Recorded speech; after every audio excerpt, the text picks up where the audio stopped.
So we did 23. We did till 22. I will start with text 23. O best of the Bharatas, I shall now explain to you the different times at which, passing away from this world, the yogi does or does not come back. 24. Those who know the Supreme Brahman attain that Supreme by passing away from the world during the influence of the fiery god, in the light, at an auspicious moment of the day, during the fortnight of the waxing moon, or during the 6 months when the sun travels in the north. So these are some of the different auspicious times that are mentioned for somebody who is not fully fixed in bhakti. For them, the time matters. The mystic who passes away from smoke, the night, the fortnight of the waxing moon, waning moon, or the 6 months when the sun passes to the south, reaches the moon planet, but again comes back. So this is the path of somebody, a yogi or somebody who comes back.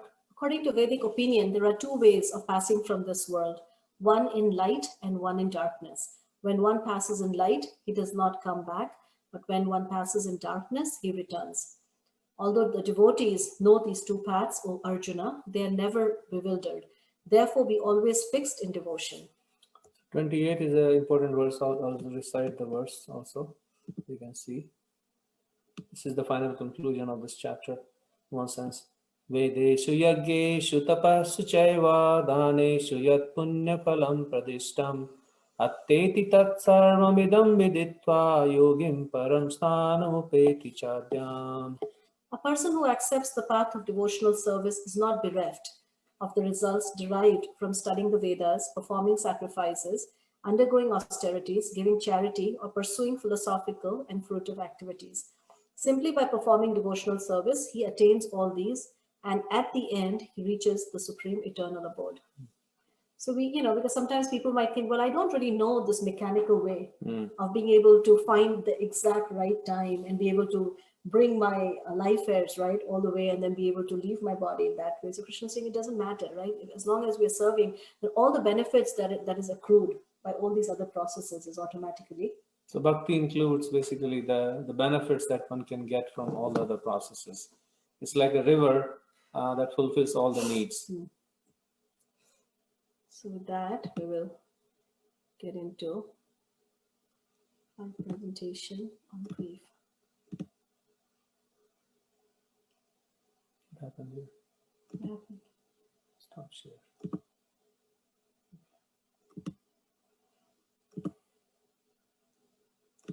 Okay. Okay. So we can just watch this. So they're generally described that there are these 5 stages of grief and dying. And maybe you can just watch this and then we'll talk about it. This is a famous psychologist who came up with this research. Does not sound right. Yeah, Kubler-Ross. And she talks about, there's no sound in this. She talks about 5 stages of dying. And the first stage, maybe fast forward this, because we have quite a few things to cover today.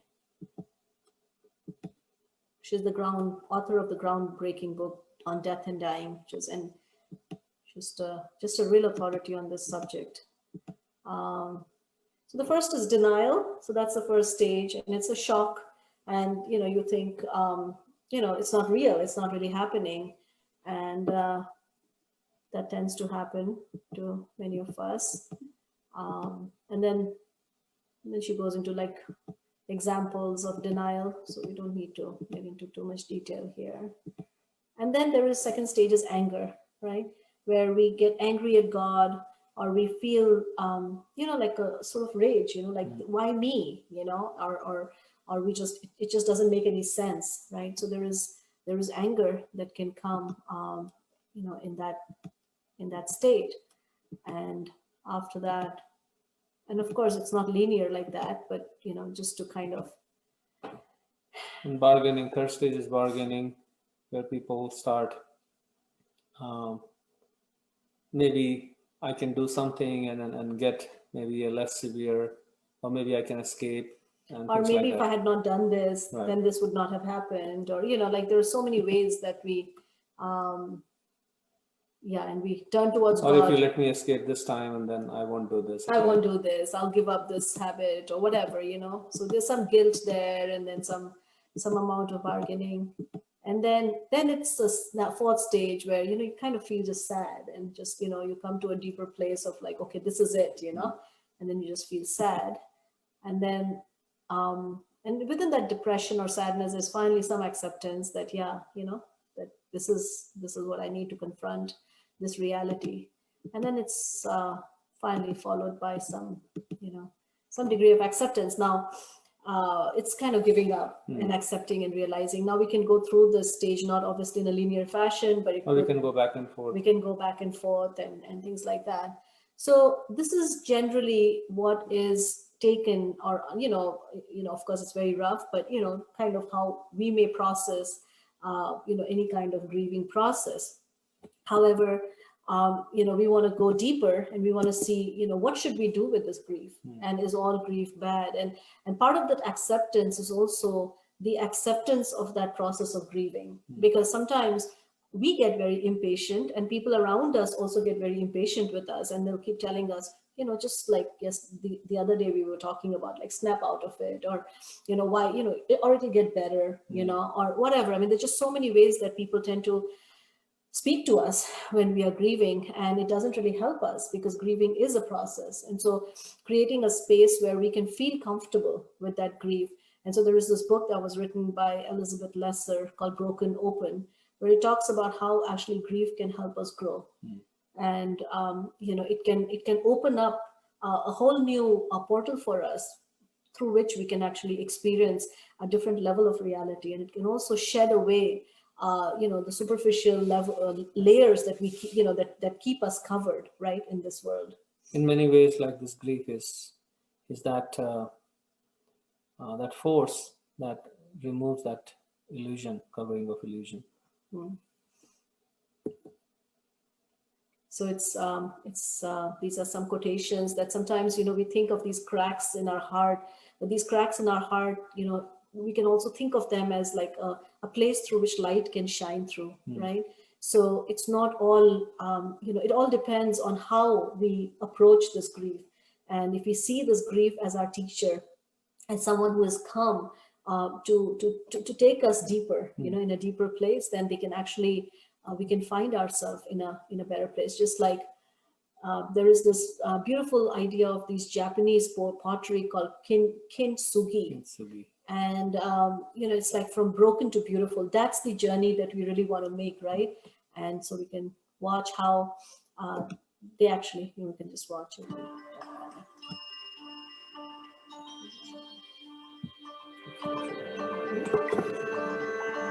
物というものは形になった時点で壊れることは宿命として生まれてきます。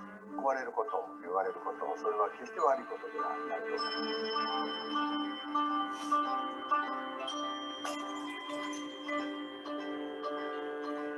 私たち自身も壊れたり欠けたり、それは日常のようにやってくることなんです。それを決して隠さない。不完全であるからこそ新しいものが生まれると思いま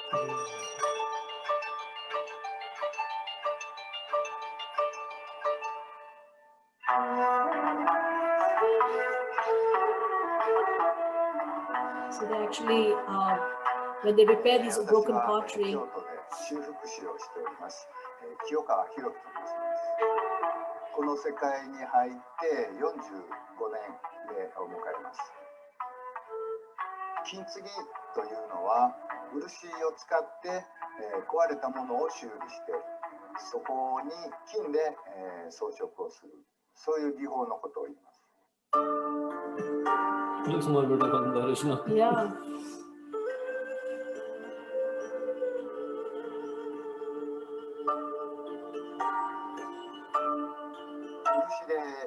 修復をしたものを金であしらうようになったのは、特別感を持たせる、より長く使い続けること。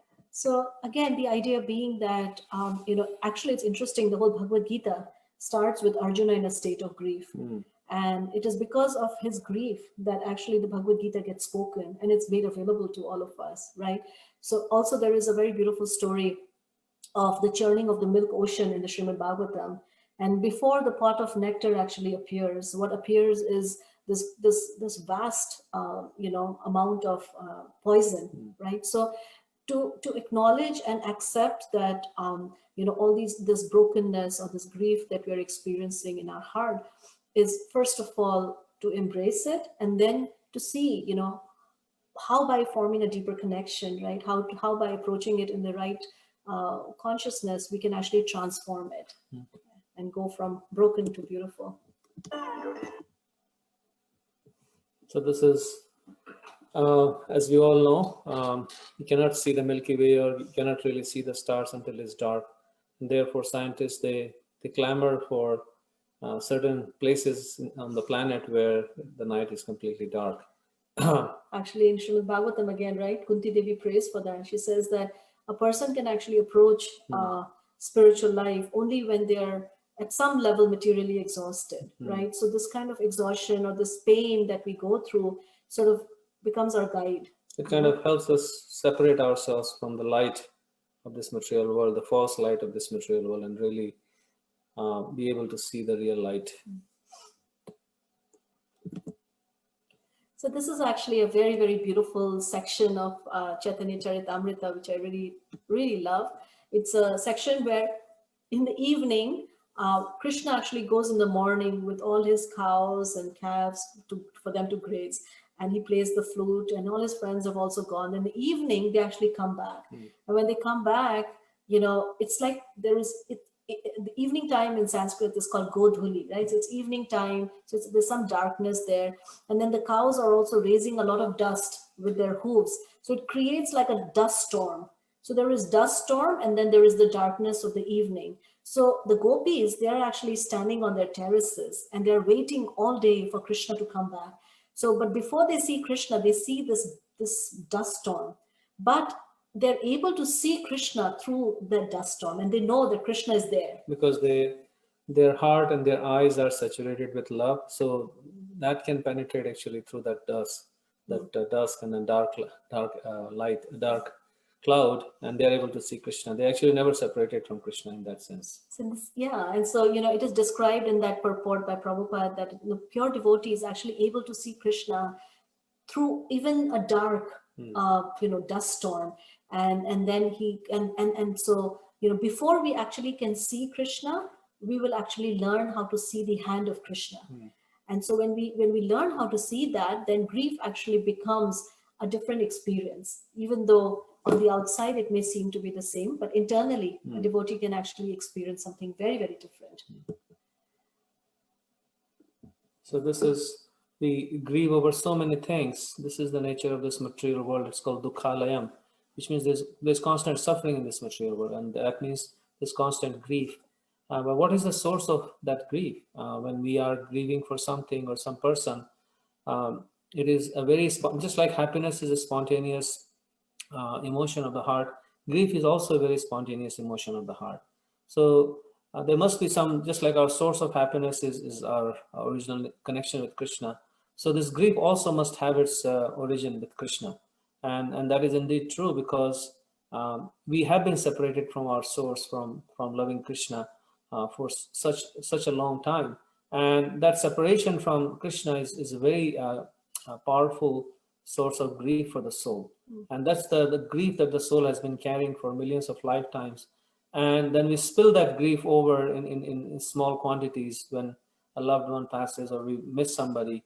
That is just a tiny fraction of that original grief of separation from Krishna that we spill out. And also, if we understand the fact that all living entities are part and parcel of Krishna, right? So our love for Krishna is actually the source of all love, right? So if we feel like, sometimes when I've experienced this deep feeling of separation or grief, I've often thought about that if I can miss this person so much, then what must be the extent of my feeling of separation for Krishna? And for sure, we see that in the Srimad Bhagavatam and all these bhakti literature, that, when Krishna actually leaves Vrindavan, then the gopis, when the chariot, there is this devotee who comes to take Krishna away, then the gopis actually, they throw themselves in front of the chariot wheels and they just cry. And if you can see in this picture, they actually tug at the reins of the horses, and they just embrace Krishna and they say, Krishna, we won't let you go. And Krishna then makes a promise and says, don't worry, I'll be back, I'll return. And so, there are these beautiful, beautiful verses which describe, the intense grief or the feelings of separation that the gopis experience, and not just the gopis, all the living entities in Vrindavan experience when Krishna leaves. Yeah, you can read from there. Do we have time? Yeah. Okay. Can you find it? You found it, right? Let me see. This is, Or we can read from Bhagavad. yeah, let's just read from Bhagavad now to find.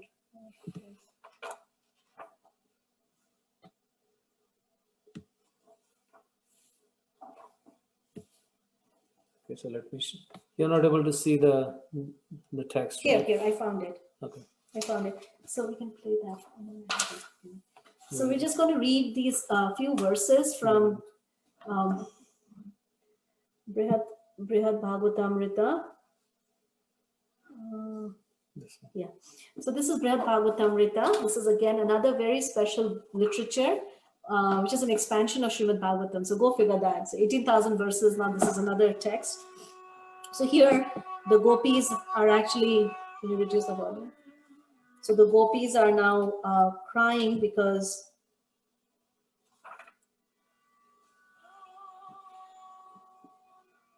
Krishna is leaving. So the women of Braja could not tolerate even slightly being separated from Krishna. As they watched him depart, they cried, "Alas, alas!" Their faces dried up, their steps faltered, and they sobbed pitifully in great anguish, with long drawn-out cries, their voices choking in their throats. They ran behind the chariot, their laments filling all directions. Some of them held on to the chariot, others forcefully fell beneath its wheels. Some fainted, and still others couldn't even go forward. The cows, bulls, calves, deer, all the animals stood around the chariot, bellowing, their faces drenched with tears. Frantic birds flew here and there above Krishna, making a commotion, and suddenly the leaves of the plants dried up. Stones and mighty trees fell from the tall mountains. The rivers shrank and flowed upstream, leaving their creatures high and dry. And so this book goes on talking about seeing his most beloved devotees in such a state churned Krishna's heart with pain and sorrow. Nothing he could do could stop their wailing, and from his own eyes he had to wipe a flood of tears. So we see how both Krishna and the devotees, they experience this intense, feelings of separation. And it is described by Lord Chaitanya that those feelings of separation are actually the pinnacle of love. And it's what we are aspiring for, is this love and separation. So just to give a perspective that the grief or the separation we are experiencing in this world is simply a reflection, a dim or a pale reflection of our original feeling of separation from Krishna.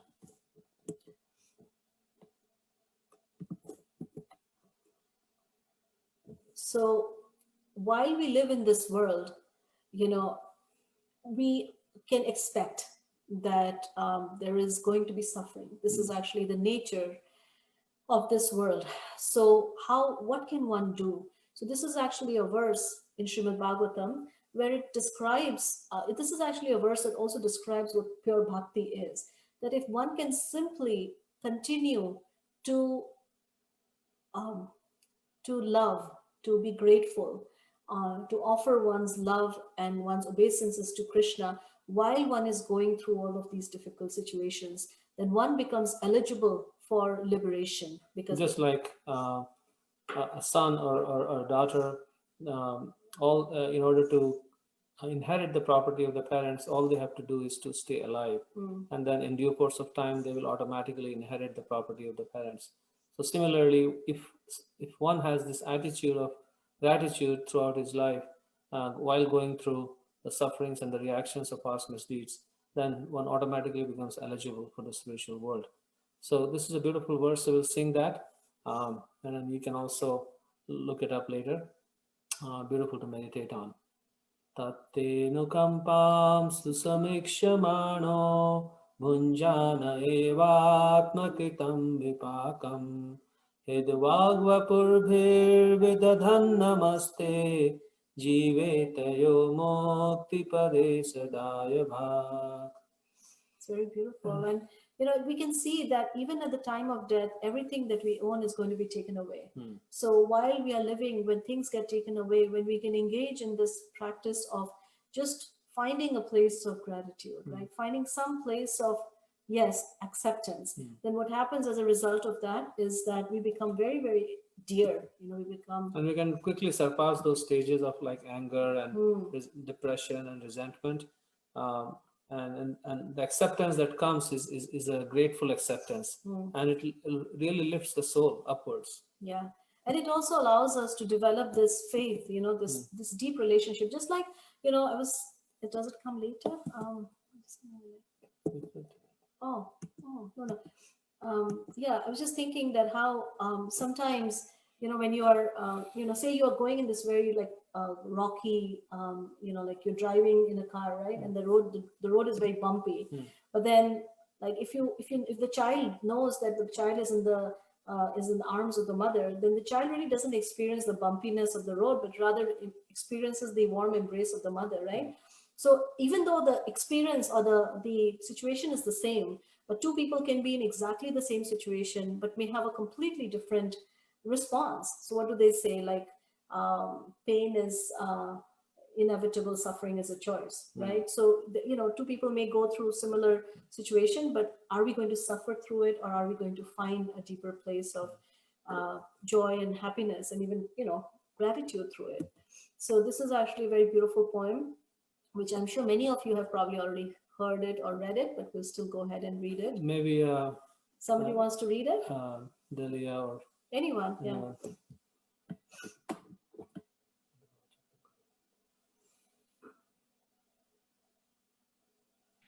I don't mind reading it. Yeah, Dominic, go ahead. Footprints in the sand. One night I dreamed I was walking along the beach with the Lord. Many scenes from my life flashed across the sky. In each scene, I noticed footprints in the sand. Sometimes there were two sets of footprints. Other times there were one set of footprints. This bothered me because I noticed that during the low periods of my life, when I was suffering from anguish, sorrow, or defeat, I could see only one set of footprints. So I said to the Lord, "You promised me, Lord, that if I followed you, you would walk with me always. But I noticed that during the most trying periods of my life, there have only been one set of prints in the sand. Why, when I have needed you most, you have not been there for me?" The Lord replied, "The times when you have seen only one set of footprints is when I carried you." So, when we find, this sort of, when we approach. It connects with the attitude of gratitude, that Yeah. when we are going through difficult times and we have the gratitude, then we are in fact carried by Krishna. As if in his lap. I guess we become aware of the fact that Krishna is carrying us, right? Because Krishna is always carrying us, and it allows us to see that. Gratitude becomes, it's like seeing Krishna through that dust storm and through that darkness, and seeing that there is someone there who's walking with us. And it's not just something that sometimes people might feel like, oh yeah, this, we just think like that so that we can get through it. But there are people who have actually gone through, and again, over the years we have seen devotees, like just yesterday we watched a couple of videos who have gone through really, really difficult times, losing everything, losing their business, their homes, and yet because they have this very strong connection, they're able to smile through it. And that is actually real success. So then I guess this is again another very, very, very beautiful section from Brihad Bhagavatamrita, that Lokadashi always talks about how he used to make this train journey from his college back home, like remember during summer break. And sometimes in India, this is going to sound a little crazy, but in India, sometimes you can get on a train without actually buying a reservation, right? So you kind of sleep on the floor pretty much. It's a rough ride. And it was, it's really difficult, but there's no place to sleep. You just basically know nothing to eat really sometimes even. But then he says that what kept him going was the fact that he knew that, he was going to be home very soon. And that, that someone was waiting at home with, nice food and everything. So in the same way, as we are going through this journey of life and finding difficult situations, things we cannot make sense of, we should always try and remember that as long as we are in this process, then, we're going to, eventually find our way back home, where, it is described that every word is a song and every step is a dance, right? And this is a very beautiful section from So this describes the story of this boy who makes his journey through all the different planets of the universe, but he's looking for Krishna, and he's not satisfied any of the planets. All the luxury and opulence of any planet doesn't satisfy him. So finally, he reaches Krishna's personal planet, Goloka, and this encounter with Krishna is actually most thrilling, both for the boy and for Krishna himself. So we'll hear from Krishna's This own book words. is actually a very fascinating read, because it really shows how this, this Gopakumar, he goes through, right, looking for happiness in all the different spheres, different planets, and everywhere he goes, his heart is not, he's still restless. And finally he gets to Krishna's personal, abode, which is very personal and very intimate. And so when Krishna actually sees him, he immediately runs towards him and he embraces him. Yes, both are in the third. Yes, okay, can you find it? So one of the things he tells Gopakumar is that, I know all the difficulties that you have gone through to actually come back to me, and I'm very aware of it. So this is the first part, and then we'll read that. This is from the second book. Which one is from the second book? This is second. Okay. So Krishna says, Here, welcome. so I'll read this. This is actually a beautiful verse. Let me turn on the Music. Krishna says, Swagatam vatsa dishcha bhavanmaya sangato atra tvadikshayam chiram utkanthitenaha. The Supreme Lord said, welcome, my dear boy. I am fortunate, most fortunate to meet you here. For so long, I have been eager to see you. My dear friend, you have passed many lifetimes without paying any attention to me at all. So if you remember, we've talked about how there are these two birds sitting in a tree, right? And one bird actually is constantly trying to enjoy the fruits of this tree, which are sometimes sweet and sometimes sour. And then there is another bird who is this friend who's just waiting patiently, thinking that one day this friend of mine is going to turn his face towards me. And so this is what Krishna is saying, right? That I've waited for such a long time. For so long, hope had me dancing like a fool, thinking, perhaps in this lifetime, or this, he will finally turn his face towards me. But I could find no pretext on which to bring you to my abode, dear brother, and still follow the timeless laws that I myself have created. So here Krishna is speaking about, the free will, right? Which is something that he really, really honors the freedom and the choice of every living entity. You showed me no mercy. And as I considered this, I grew impatient, full of anxiety to receive your favor. So I transgressed my eternal code of conduct and arranged for you to take your current birth. Today, you have at last fulfilled the desire I have harbored for so long. Please nourish your happiness and mine by staying here forever. So Krishna is requesting that we should stay there forever. Then you can read from there. And so this is part 3. And this is, you see in the picture, this embrace. This is the embrace that living entity is waiting for. Gopakumar is describing his meeting with Krishna there. He's saying, he means Krishna. He leaped forward and came close to me, compelled by the affection of his helpless devotee. I fainted in love at seeing him. He caught hold of me by the neck, and suddenly he too fell to the ground. So Krishna also, both of them, they fall to the ground. A moment later, I reawoke and carefully freed my neck from his grasp. I stood up and saw him on the ground in a faint, moistening the dust-covered path with his tears. This is Krishna crying. So just skip all this.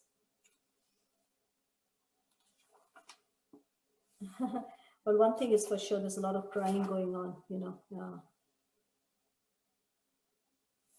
So yeah, so I think it, you know, we see that how the welcome back, and you know how Krishna is waiting, and so this is actually what we are all looking for, is this perfect you know, reciprocation of love, and this perfect reciprocation of relationship. And so everything that we are going through here, then I just, like Viktor Frankl says, right, that when you have a purpose behind whatever suffering we are going through, then the suffering doesn't appear to be suffering. So Viktor Frankl actually lived in a concentration camp, and he knew, he says that the thing that kept me going was the fact that I knew that I was going to come out of that at one point, and be able to speak to so many people and share this knowledge and wisdom.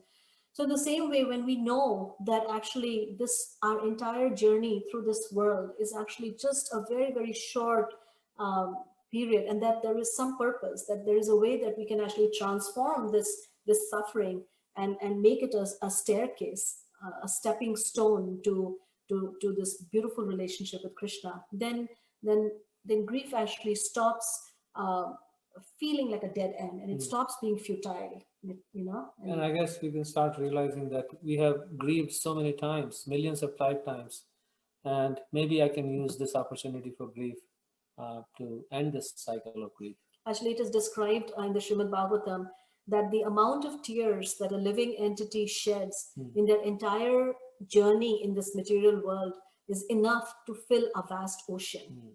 Countless lifetimes, countless separations, countless losses, unlimited losses. So it's enough to fill an ocean. But then there is a very encouraging verse that says that as soon as one sees the beautiful smiling face of Krishna, then that vast ocean of tears, it actually completely dries up, right? And the living entity starts to smile in the midst of it all. So as long as we understand that, then we can, you know, we can look forward to a very bright future. So we'll pause here and see if you guys have any reflections or comments or questions. Understanding of grief as sacred doesn't mean you magically do. Yeah, it's that you can feel appreciation. Yes, exactly.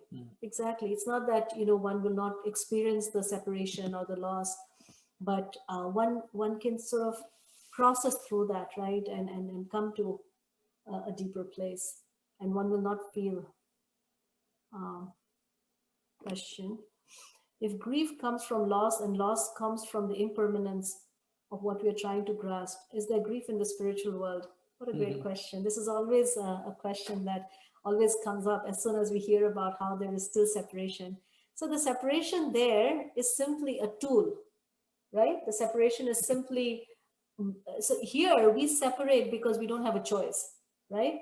It's or like we separate away from Krishna out of our own choice. no, I guess her Oh, yeah. question is Yeah, that so in the material world, the separation happens by the forces of nature, and time is like this great force that brings people together and separates us, and we feel very helpless. But in the spiritual world, that same time factor acts as like an agent for deeper love. So, you know, they say that, you know, when there is, so it creates these experience of so-called separation, where some, you know, where you feel like, oh, Krishna is going, and then your love, you know, the experience of love actually gets multiplied or magnified. So it's really meant to enhance the experience of love rather than, you know, take it away. So there's still all these emotions. It's a very, very esoteric topic, but we're just trying But there is, as you're asking, is there grief in the spiritual world? Yeah, all the emotions, they are present in the spiritual world, right? That is the origin of all the emotions. And as we can see how Krishna is also, he's grieving, he cries for every single living entity. And in the spiritual world, it's like if you think of like when, as you're saying, it's like a spice. Yeah, it's like a spice. Yes, separation and grief is like a spice that ultimately there is more happiness in that grief and separation than when everything is all right. So Krishna and his devotees, they use the grief is used in a way to increase the happiness of the devotees and Krishna. Because in reality, there can be no separation, It's right? counterintuitive. It's counterintuitive because they're all together. It's eternal, and where is the question of separation? But then it's a leela, it's a play. So like when Krishna goes to Mathura and spends a lot of time there, a lot of years there, all the devotees in Vrindavan, they are continuously crying. They're all stunned. They are stunned like a statue. They can't move throughout the day. But it is described that what I was thinking? Let's just finish my thought. Okay. So it is described that they experience the highest level of happiness when they are in that mode of intense pain and suffering, Krishna separation. I was thinking that it's like playing a game. Remember when we were kids, we used to play this game, like you spot someone and then that person has to become like stunned, or you're playing hide and seek, and so you kind of hide yourself, and so there's reality, no hiding, but then it's there to enhance the experience of play. So it's described that when Krishna is playing with all his cowherd friends, sometimes when he goes and he hides behind a little tree, then all the devotees, they just go in a state of complete they're just completely immersed in separation. Like, where is Krishna? Where is Krishna? So it's just an experience of divine play. And the gopis, they complain that why have you created our eyelids? Because when our eyelids move, then we can't see you, Krishna. And that moment of separation is too painful for us to bear. So things like that. It's like, when you read that, you go like, really, So it's that's a good question. I find that love unconditionally strengthens once we accept impermanence and learn to live without the material things we loved. We learn to love those things without the mudding of attachment and possessiveness. You can see where separation enhances the love you have for Krishna. Very nice, Dominic. Thank you. Yeah, it's love becomes very strong because sometimes we think that all of this talk of impermanence can actually make us kind of cold. It can, but once you understand it in the right context, then actually you can actually unconditionally love, because now you're not fearful, right? And you appreciate something more if you already know it's not forever. Yeah. So yeah, we've completed our 8th chapter today. It was a beautiful chapter, I think. And now we'll start with our 9th chapter. Naji, any thoughts from you? I have a question. It's not that relevant. Can I ask it anyway now? Go ahead. Okay, yeah. I was just wondering, are there books in the spiritual world? Are there books? Am I allowed to read? Well, generally it is recommended that first one should understand the basic knowledge of matter and spirit and consciousness, and get that, and because these are very, very esoteric books. I mean, of course anyone can read them, but it can be very bewildering because the exchanges of love, they're so esoteric, and even Prabhupada, he was very conservative, because some of the exchanges between the cowherd girls and Krishna, they can confuse us, like what's because we don't have we are seeing all of that through our material lens. Our vision is not become spiritual yet, so we're trying to understand spiritual subjects. It's like me wanting to read a book on like quantum physics or something, right, without knowing my basic arithmetic, right? I will not be able to understand. But you're reading Bhagavatam, so as you're reading through Bhagavatam, like Bhagavatam prepares you canto by canto. So first 9 cantos, when you read them systematically, then the 10th canto is actually the description of the spiritual world, right? Krishna's, right? So then you're prepared to meet Krishna, because Krishna does crazy things and his devotees do crazy things there. So if you don't have that foundation, then you start thinking, what are they doing? Oh, sorry, I think you guys misunderstood. That's interesting, and yes, I know that. And since you have a desire, Krishna will make sure that you will be able to read. But Bhagavatam is there, and then Brihad Bhagavatam. Once you finish with Bhagavatam, read Brihad Bhagavatamrita. This is my favorite book. I mean, all your desire to get to know what goes on in the spiritual world will be. What I was actually asking is, are there books in the spiritual world? Like, are there books in the spiritual world? Like, are there certain Vaikuntha planets that are just completely libraries with like lots of nice study tables and pens and so forth? They're waiting for you, Naji. When you go there, you can start one. They definitely need a philosopher there. You will be the first librarian. There are planets of philosophers, right? Yes. Satyaloka. I think he's talking of Akashic records or something. I'm not sure if that is what he Yeah. meant. It is said that in the higher planets, and I'm sure in the spiritual world, the knowledge, as we know, may not exist in the form of books, because books were, even on the earthly planet like Vasudev, he presented all the scriptures in the form of books only 5,000 years ago. Before that, it was all in the head. So yes, that all the books Memorization, but, yeah. but in the head. Yeah. They probably know everything by heart. So Okay. Cool. Thank you. Zuma, any thoughts from you? We're missing a lot of people today, aren't we? Yeah, people, TGIF.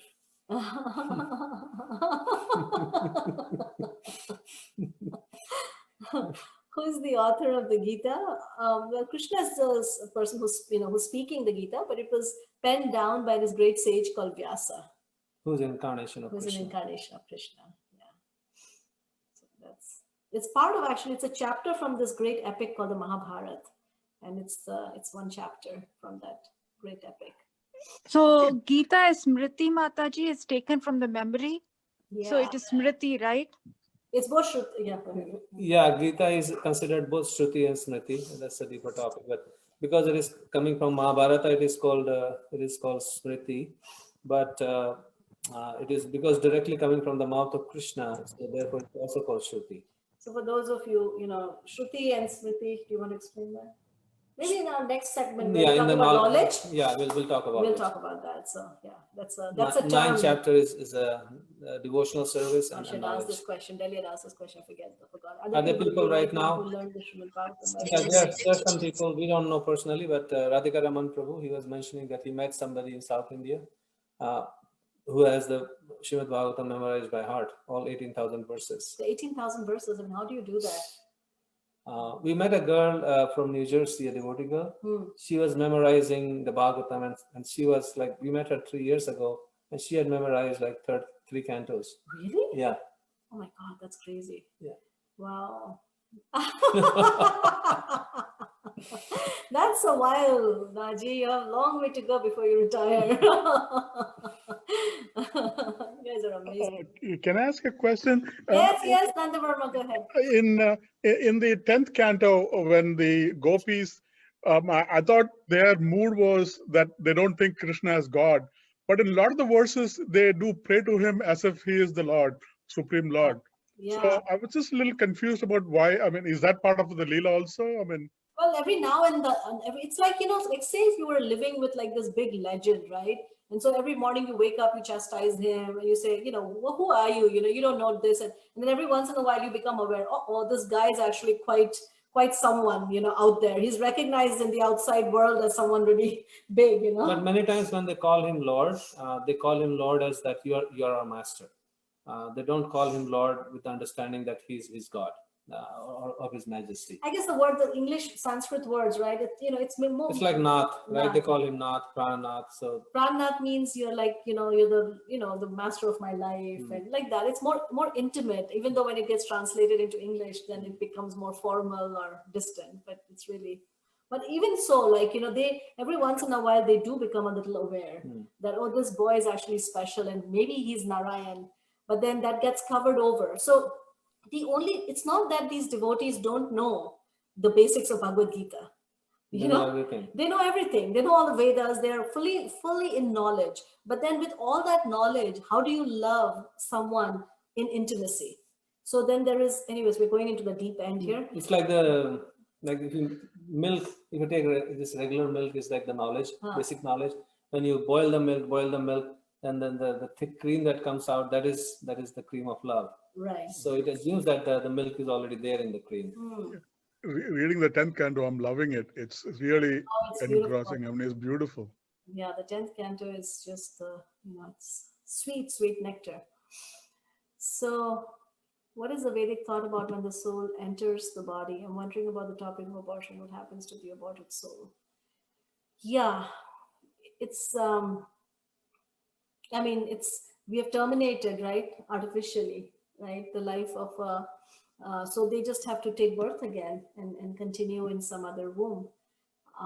It's something that has karma, some. And the soul that Yes. was aborted also had that kind of karma to be aborted. In Yeah. the middle. Yeah. Uh, Yeah.